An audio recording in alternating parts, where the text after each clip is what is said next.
Admiral Jake Morrison stood upon the command deck of the UES Phoenix, staring at the endless stars beyond the vast viewport. The vessel had been sailing through deep space for 3 long months, venturing farther from Earth than any human being had ever dared to go. This was mankind's first true attempt to journey outside their solar cradle and discover if they were truly alone in the cosmos. The Phoenix was never designed for battle. She carried laboratories, cultural supplies, and 200 explorers who dreamed of making first contact with another intelligent race. Her hull shone white with sleek blue markings, built for endurance and distance rather than conflict. The ship possessed light shields and a few token weapons, but nothing resembling a real battleship. Captain Lisa Taylor approached Morrison with a datapad in hand. She served as the diplomatic officer, chosen for her mastery of languages and cultural theory.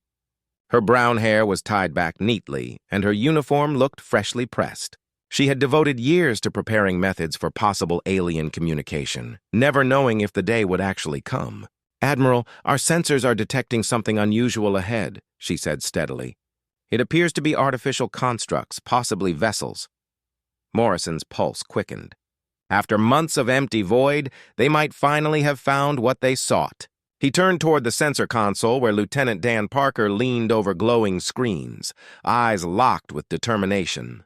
Parker was young but sharp, the first to notice the strange signals. "What do you have, Parker?"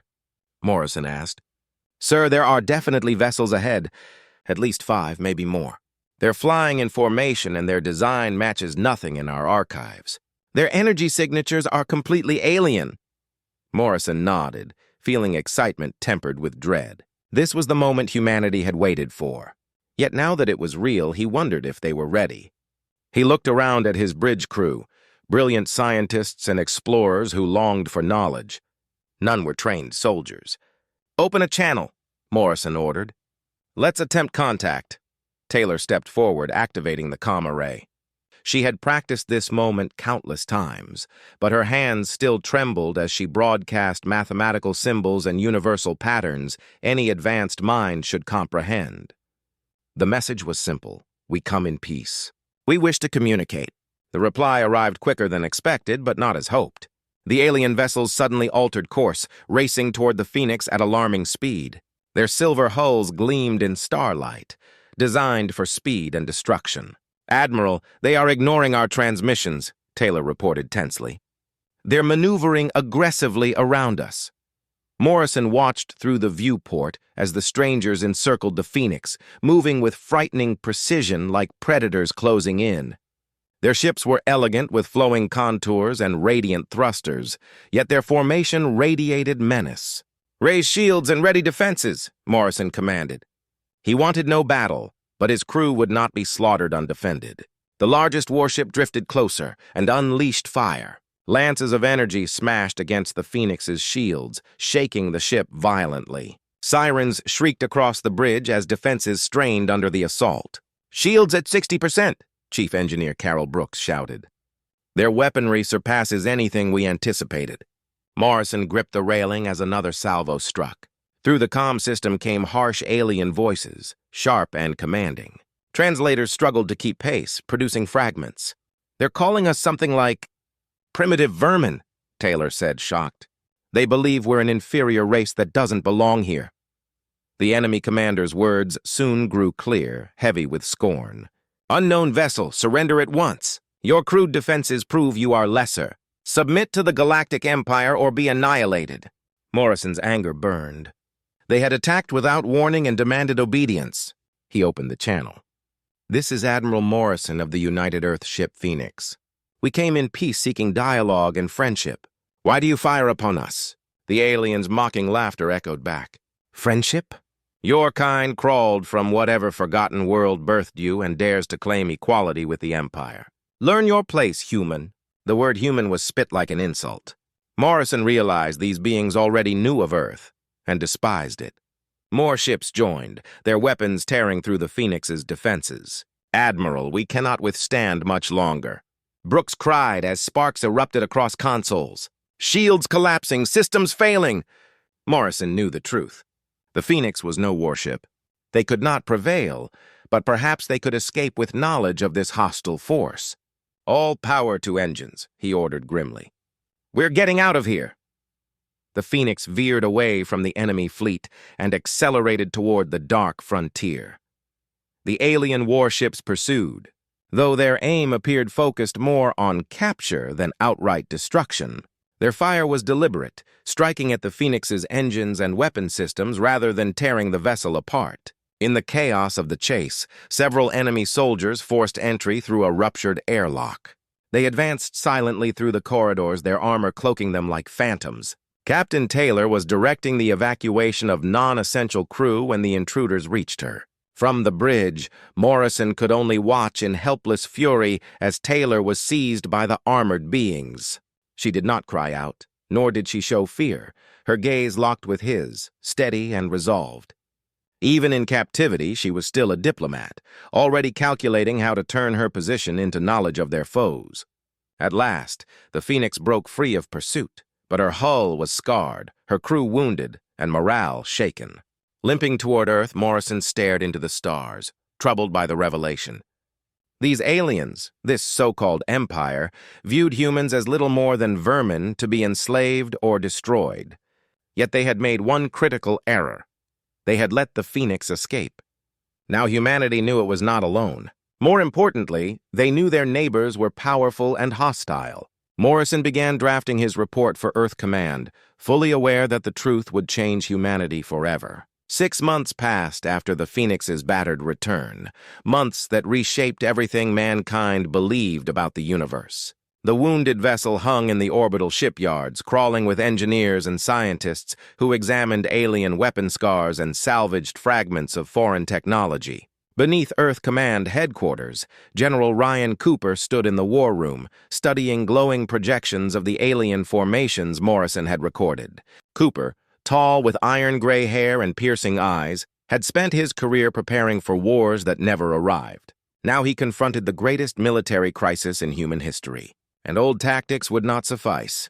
"The alien craft are swift and highly maneuverable," Cooper said to the gathered leaders and researchers. "Their weaponry slices through our defenses as though they're nothing. If they launch a true invasion, we won't hold for an hour." Dr. Amy Rodriguez, a small woman with dark hair and sleepless eyes brightened by discovery, had been immersed in alien studies for months. "The encouraging part is their systems follow logic we can grasp. The discouraging part is they're about 50 years ahead in most fields." She brought up her own display, showing magnified scans of alloy fragments and weapon residue. "But here's the key. Their vessels are optimized for speed and efficiency.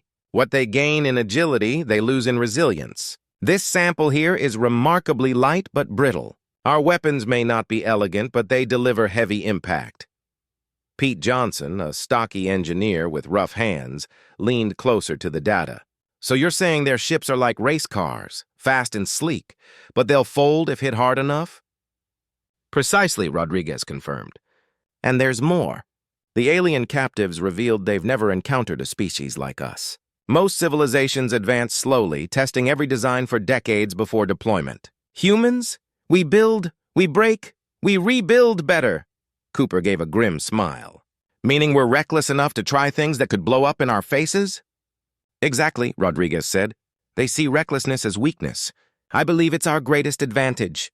They refine for years. We adapt within months, sometimes weeks." Johnson was already sketching. "Instead of racing them at their own game, what if we create a warship designed to absorb punishment and strike back harder? Forget speed, build a fortress." The hologram shifted, displaying Johnson's rough design. It bore little resemblance to alien vessels, or even Earth ships like the Phoenix. It was broad, massively armored, with weapon mounts lining its hull, less like a starship, more like a fortress adrift among the stars. "The aliens expect us to imitate them," Johnson said. "But what if we don't? What if we build something so foreign to their doctrine that they won't know how to counter it?" Dr. Rodriguez studied the schematics with mounting excitement. "Yes, this might succeed. We'll take their advanced alloys and shape them into something distinctly human. Maximum firepower, maximum armor, and the endurance to keep fighting even when everything fails." Far across the galaxy, Sub-Admiral Vorak reviewed his latest orders with disdain. The tall, blue-skinned officer of the Empire considered the task of subjugating a backwater race called humans insulting for someone of his decorated stature. In his private chambers aboard the Imperial cruiser Domination, he read reports from the earlier skirmish. 20 ships will suffice, Vorak muttered as his gaze swept the tactical. At that moment, Sub-Admiral Vorak stood upon his flagship's bridge as the Imperial fleet exited hyperspace at the rim of the Sol system. Through the vast viewport, he saw the yellow star the humans called their sun, orbited by its worlds. The third planet glowed with blues and greens, betraying the cradle of this troublesome species. Zinda दुनिया की लहर. Long range scans शुरू करो, वोराक ने अपने sensor officer को हुक्म दिया. मुझे हर इंसान नजमाना जहाजी और हर डिफेंसिव इंस्टॉलेशन की सही जगह चाहिए, उसके बाद ही हम हमला शुरू करेंगे. इंपीरियल फ्लीट 20 जंगी जहाजों पर मुश्तामिल थी, सब परफेक्ट फॉर्मेशन में लगे हुए. हर जहाज एलियन इंजीनियरिंग की एक शाहकार तस्वीर था, चमकते हुल जो सितारों को रिफ्लेक्ट करते और इंजिन्स जिनमें कबूशुदा तकात चमक रही थी. क्रू पुरतजुर्बा और पुरितमिनान थे. उन्होंने कई कौमों को फतेह किया था. उनके लिए यह सिर्फ एक और मामूली ऑपरेशन था. सर, हमारे सेंसर्स तीसरे सैयारे के करीब अजीब रीडिंग्स देख रहे हैं, सेंसर ऑफिसर ने हैरान आवाज में रिपोर्ट की. वहां एक बड़ा जहाज मुरक्कब ऑर्बिट में नजर आ रहा है, लेकिन उसका साइज और कॉन्फ़िगरेशन हमारी इंटेलिजेंस के मुताबिक इंसानी टेक्नोलॉजी से मुताबिक नहीं बैठता. वोरक सेंसर स्टेशन की तरफ बढ़ा और खुद रीडिंग्स का जायजा लिया. डाटा ने एक अजीम बनावट दिखाई जो जाहिर तौर पर मसनूई थी, मगर इसका डिजाइन इंपीरियल नजरियात के मुताबिक स्पेसक्राफ्ट तामीर में कोई मानी नहीं रखता था. यह बहुत बड़ा और भारी था ताकि चलने में साहिब हरकत हो. फिर भी यह स्पेस स्टेशन नहीं बल्कि एक जहाज ही नजर आ रहा था. शायद कोई कार्गो हॉलर या कंस्ट्रक्शन प्लेटफॉर्म हो, वोरक ने फैसला किया.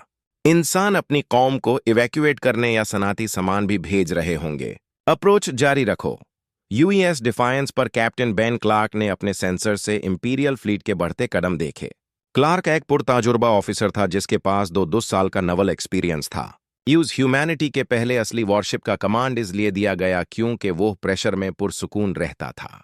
उसके गहरे सफेद बाल और मोसार चेहरा उन महीने की तैयारियों का आसार दिखाते थे. अर्थ कमांड से राब्ता करो, क्लार्क ने कम्युनिकेशंस ऑफिसर को हुक्म दिया. उन्हें बताओ कि एलियंस पहुंच गए हैं. टैक्टिकल स्टेशन पर कमांडर केट विलियम्स खड़ी थी. अपने उंगलियों से कंट्रोल्स चला रही थी और करीब आने वाली दुश्मन फ्लीट का तज्जिया कर रही थी. विलियम्स क्लार्क से कम उम्र थी मगर वॉर गेम्स में अपने तरक्की ही सोच के सबब अपनी जगह बनाई थी. उसने हफ्तों तक एलियन शिप डिजाइन्स का मुतालिया किया और मुकाबला की मंसूबाबंदी की. कैप्टन, दुश्मन फ्लीट 20 जहाजों पर मुश्तमिल है जो इंपीरियल अटैक फॉर्मेशन में बराबर लगे हुए हैं, विलियम्स ने रिपोर्ट की. उनके शिप्स हमसे छोटे हैं मगर बहुत तेज. वो इजाफा तादाद से हम पर रोशन रफ्तारी से हमला करने की कोशिश कर रहे हैं. क्लार्क ने सर हिलाकर शिप वाइड कॉम एक्टिवेट किया. ऑल हैंड्स, ये कैप्टन, दुश्मन फ्लीट पहुंच चुकी है. अपनी ट्रेनिंग याद रखो और अपने टूल्स पर भरोसा रखो. आज हम गैलेक्सी को दिखाएंगे कि इंसान क्या काबिल तकल्लुफ करते हैं. डिफायंस किसी भी पहले बने जहाज से मुख्तलिफ थी. जहां एलियन वेसल्स रावानी और नाजकत पर तवाज्जु देते थे, इंसानी वॉरशिप रॉ पावर और मजबूती पर मबनी थी. उसका हल गहरा कंपोजिट आर्मर से मबनी था जो इंसानी मेटलर्जी को एलियन अलॉयज के साथ मिलाकर तैयार हुआ था. उसके वेपन सिस्टम्स हाइब्रिड थे, ऐसे डिजाइन्स जो किसी भी इंपीरियल इंजीनियर को पहचाने हुए नहीं लगते. सर, एलियंस हमसे रब्ता कर रहे हैं, कम्युनिकेशंस ऑफिसर ने आगाह किया. उन्हें स्क्रीन पर लाओ, क्लार्क ने हुक्म दिया. सब एडमिरल वोराक मैन व्यूअर पर नजर आया. उसकी नीली जिल्द और खुरबून शकाल पर इंपीरियल घुरूर वाजे था. उसके पीछे उस जहाज का ब्रिज साफ सुथरा और पॉलिश्ड था. वो इंसानी कैप्टन को साफ नफरत से देख रहा था. मैन सब एडमिरल वोराच हून, गैलेक्टिक एम्पायर की तरफ से, एलियन ने हुक्मरानी लहजे में कहा. आप फौरन हारन हो जाओ और बोर्डिंग की तैयारी करो. आपकी कौम को मुनासिब दुनियाओं पर मुंतकिल कर दिया जाएगा जहां आप एम्पायर के लिए मजदूर की तरह काम करेंगे. क्लार्क अपनी कुर्सी से खड़ा हुआ और एलियन कमांडर का मुकाबला किया. मेन कैप्टन क्लार्क हून, यूनाइटेड अर्थ शिप डिफायंस का हुक्मदार, हम आपकी तलाबियत खारिज करते हैं. हमारे सोलर सिस्टम से फौरन निकल जाओ. वॉरच हंस पड़ा और उसकी हंसी सख्त और ताल्लुक बख्श थी. तुम्हारा बेचैन जहाज इंपीरियल फ्लीट का मुकाबला नहीं कर सकता. देखो अपनी शिप. बस एक उड़ता हुआ ईंट का टुकड़ा जो आर्मर प्लेटिंग से ढका हुआ है। हमारे सेंसर्स दिखाते हैं तुम्हारे पास एडवांस प्रोपल्शन नहीं और तुम्हारे हथियार सदियों पुराने किनेटिक प्रोजेक्टाइल्स हैं। जमीर से टेस्ट करना चाहो तो कोशिश करो। क्लार्क सुकून से जवाब दिया। एलियन कमांडर का चेहरा नाकामगी और चिद से भर गया। अच्छा, तुमने खुद बड़बड़ी का इंतखाब किया है। Attack formation! अस प्रिमिटिव जहाज को तबाह कर दो। इंपीरियल शिप्स प्रैक्टिस्ड प्रिसिजन के साथ कॉम्बैट पोजीशंस में घुसे। उनकी स्लीक शक्लें स्पेस में नाच रही थीं जब उन्होंने डिफायंस को घेर लिया और रैंगिंग शॉट्स चलाएं ताकि इंसानों की डिफेंसेस का मुआयना हो। तेज एनर्जी बीम्स कॉम्पोजिट आर्मर से टकरा कर बस निशान छोड़ गई, मगर असर नहीं हुआ। डिफायंस के ब्रिज पर lieutenant Tom hedge engineering systems monitor कर रहा था। हेज एक जवान ऑफिसर था जिसे शिप के तमाम सिस्टम्स की समझ थी। कैप्टन, उनके हथियार हमारे आर्मर पर कम असर कर रहे हैं। सब इंटीग्रिटी अभी 100% है। कमांडर विलियम्स टैक्टिकल डिस्प्लेस पर मुत्तसिर नजर से देख रही थी। सर, एलियन शिप्स बिल्कुल वहां हैं जहां हमारी सिमुलेशंस ने उन्हें सेवाया था। उनकी फॉर्मेशन इंपीरियल डॉक्ट्रिन के मुताबिक है और वो हमारी अनोखी कॉन्फ़िगरेशन पर एडजस्ट नहीं कर रहे। आला। क्लर्क ने जवाब दिया। तमाम वेपन सिस्टम्स चार्ज करना शुरू करो। डिफायंस का हुल बडालने लगा जब वसी वेपन पोर्ट्स उसकी जनीबून और सामने के हिस्सों में खुल गए। यह जहाज इंसानी तारीख का सबसे ज्यादा आग का खजाना था, और जब यह आर्सेनल अपनी घुस से भरी तकात नजर आने लगा तो सब एडमिरल वोरक अपने कमांड ब्रिज से देख रहा था कि उसके जहाज हम पर हमला जारी रखते हैं। यह प्रिमिटिव जहाज ऐसे नुकसान बर्दाश्त कर रहा था जो किसी मामूली स्पेसक्राफ्ट को तबाह कर देते। फिर भी कोई निशाने खलाल नजर नहीं आ रहा था। उसके सेंसर्स अंदर से बढ़ते हुए एनर्जी रीडिंग्स भी रिकॉर्ड कर रहे थे। सर, हमारे हथियार उनके आर्मर में घुस नहीं रहे, उसके टैक्टिकल ऑफिसर ने रिपोर्ट की।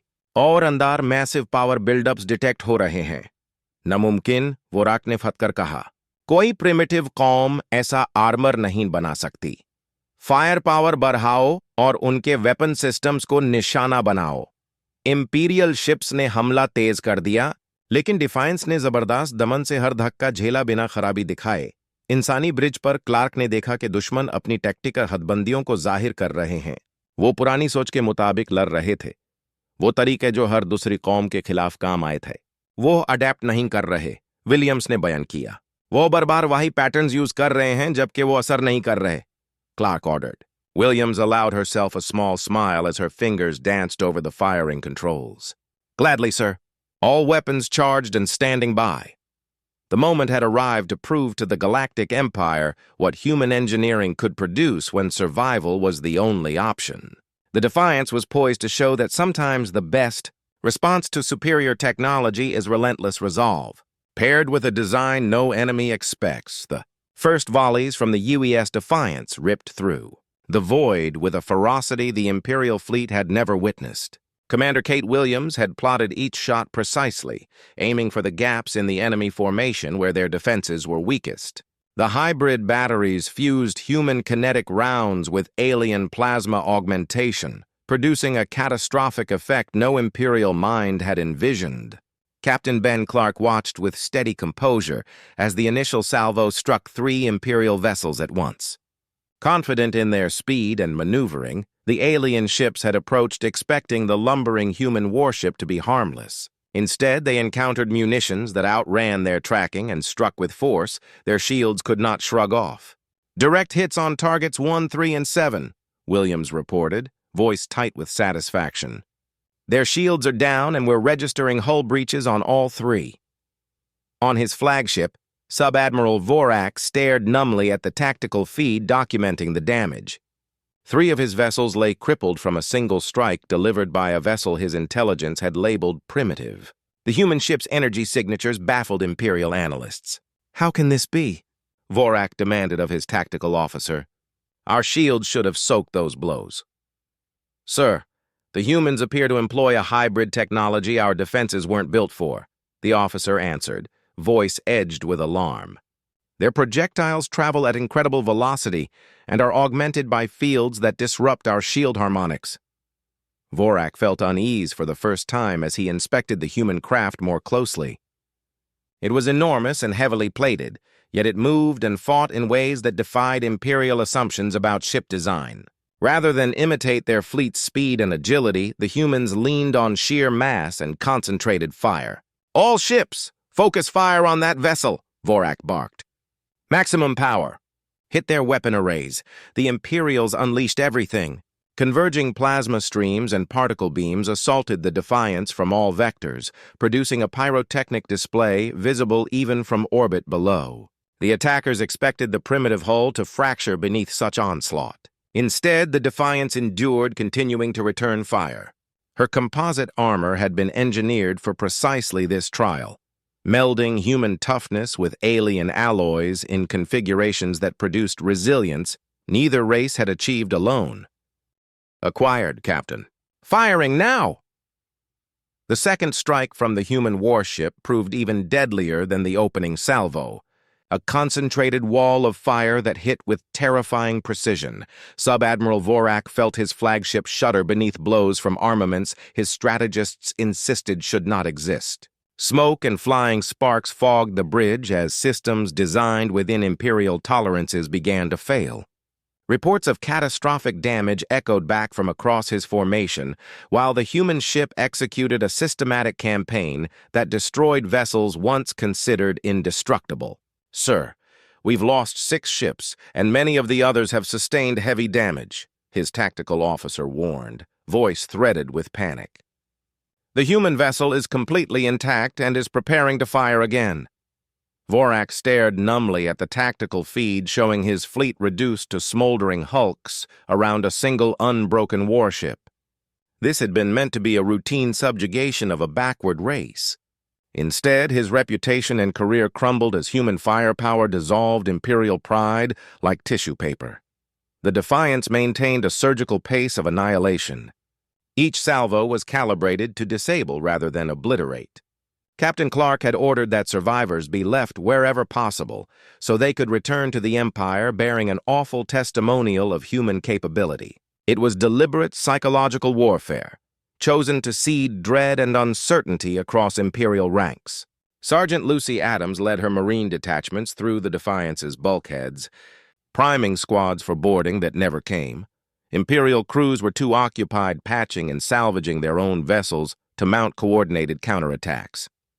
Adams's troops had trained for fighting in alien environments, but they found themselves unnecessary. Victory was being forged at standoff range by superior firepower, not hand-to-hand combat. Captain, the remaining enemy ships are pulling back, Williams reported.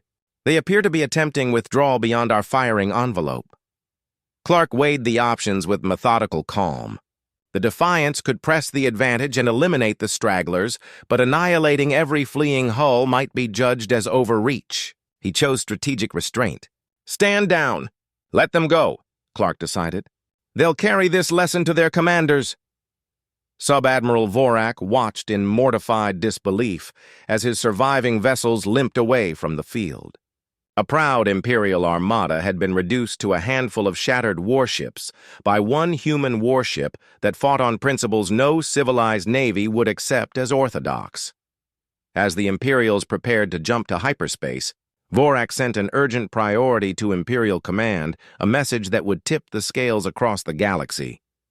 The dispatch was blunt and terrifying. The humans were not the primitive catalogue suggested, and the Empire had profoundly underestimated their capabilities.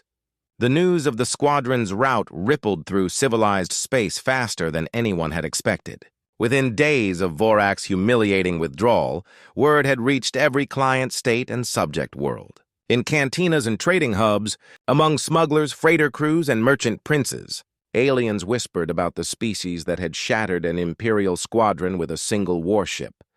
Admiral Jake Morrison sat in his Earth Command office, scrolling through intelligence feeds from networks that had been watching galactic affairs without humanity's knowledge.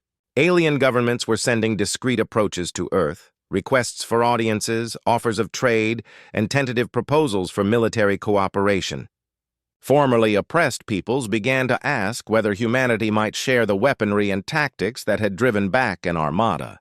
Sir, we're receiving over 200 contact requests per day, Communications Officer Mark Davis announced as he entered with another stack of data pads. Everything, from formal diplomatic overtures to blunt appeals for alliance. The Centauri Republic requested an embassy. A coalition calling itself the Free Traders offered exclusive commercial rights in exchange for technology. Morrison could only stare at the flood of messages and allow a small, incredulous smile to form. 6 months earlier, mankind believed itself utterly alone. Now they were being courted by civilizations that saw them as potential liberators from imperial yoke. "What of the Empire?" Morrison asked, eyes narrowing. "They have been unusually quiet," Davis replied, setting another folder down as more transmissions poured in. Morrison exhaled slowly, aware that old doctrines and assumptions would not survive this revelation. Davis replied, "No official transmissions, but our deep space arrays report rising military movement across several neighboring systems. It appears they're preparing for something major." Meanwhile, in the Imperial capital on Hegemon Prime, Fleet Admiral Zargo sat through the emergency session of the High Command, reviewing tactical recordings that should never have existed. The holographic feed displayed the human warship dismantling Imperial vessels with weapons that defied every convention of civilized combat. "This cannot be real," protested General Sexmore, the Empire's senior strategist. "No primitive species could have built such destructive power in so little time. When we first encountered them, the humans were barely capable of interplanetary travel." Zargoth replayed the footage for the 5th time, analyzing every maneuver of the human vessel. 3 separate channels verified the data as genuine. "We must accept we gravely underestimated this race." The other High Command members shifted uneasily in their chairs. For a millennium, the Empire's forces had been unmatched. Countless civilizations had fallen before their advanced weaponry and refined tactics. The thought that a youthful species could shatter them so decisively struck at the heart of everything they believed about their dominance of the galaxy. "What intelligence do we have on human potential?" Zargoth asked his spymaster. "Almost none, sir.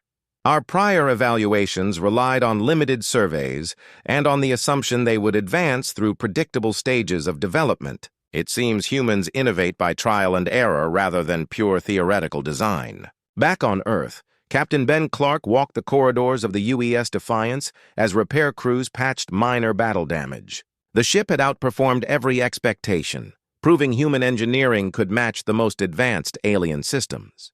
Clark felt pride in both his ship and his crew, though he knew this was only the beginning. "Captain, message from Earth Command," reported Lieutenant Hayes, handing him a datapad. Clark read it, then smiled. "Lieutenant, inform the department heads. We've got company." The company meant a growing fleet of human warships under construction in orbit around Earth and Mars. Engineer Pete Johnson, now Chief of Naval Construction, supervised the building of 12 new vessels based on the Defiance's design. Each ship incorporated combat lessons and improvements born from engineers finally free to push beyond alien assumptions. Dr. Amy Rodriguez worked tirelessly in expanded labs, directing scientists who both reverse-engineered captured Imperial technology and pioneered uniquely human systems. Her research led to breakthroughs in energy, shields, and weaponry that fused human ingenuity with alien science, results so effective they even impressed her. "The key," Rodriguez explained to Earth's gathered scientists, "is not copying alien models. Instead, we adapt core principles to human manufacturing and doctrine. The result is hybrid systems stronger than either could achieve alone." Meanwhile, General Ryan Cooper coordinated Earth's military buildup, aware the Empire would not tolerate defeat. Intelligence suggested Imperial forces massing nearby, likely preparing an even larger invasion. "The Defiance bought us time, but the Empire won't repeat their errors," Cooper told his staff. "Next time, they'll come in overwhelming force, ready for our tactics." His concern was justified. Admiral Zargo had persuaded the High Command to authorize an immense counterstrike. Over 200 warships were gathering into the largest Imperial armada in centuries, commanded by officers who had dissected every second of the Defiance's battle. But humanity was not idle either. Victory had sparked unity across Earth, a purpose never seen before. Millions enlisted, worked the shipyards, or joined weapons plants. Industry shifted overnight from civilian to military output at a pace only an existential threat could drive. Captain Clark stood on Defiance's bridge as she aligned beside the first of the new warships. The UES Determination resembled his vessel, but carried upgrades that made her more lethal. Behind followed the UES Resolve, UES Courage, and 8 more, all testaments to humanity's resolve to defend its freedom. "Sir, incoming from Admiral Morrison," announced communications. Morrison's image appeared on the main screen, his expression firm. "Captain Clark, your victory told the galaxy humanity will not bow to tyranny. Now we must show we can defend not only ourselves but other species who seek liberty." Clark glanced across the expanding fleet. "Understood, sir. The Defiance and her sisters are ready." The message rang clear to all. Humanity had declared its presence, not as conquerors or petitioners, but as guardians of freedom, prepared to resist any power that sought enslavement. The Galactic Empire had roused a force it could not comprehend, and the repercussions would reshape the balance of the stars for ages to come.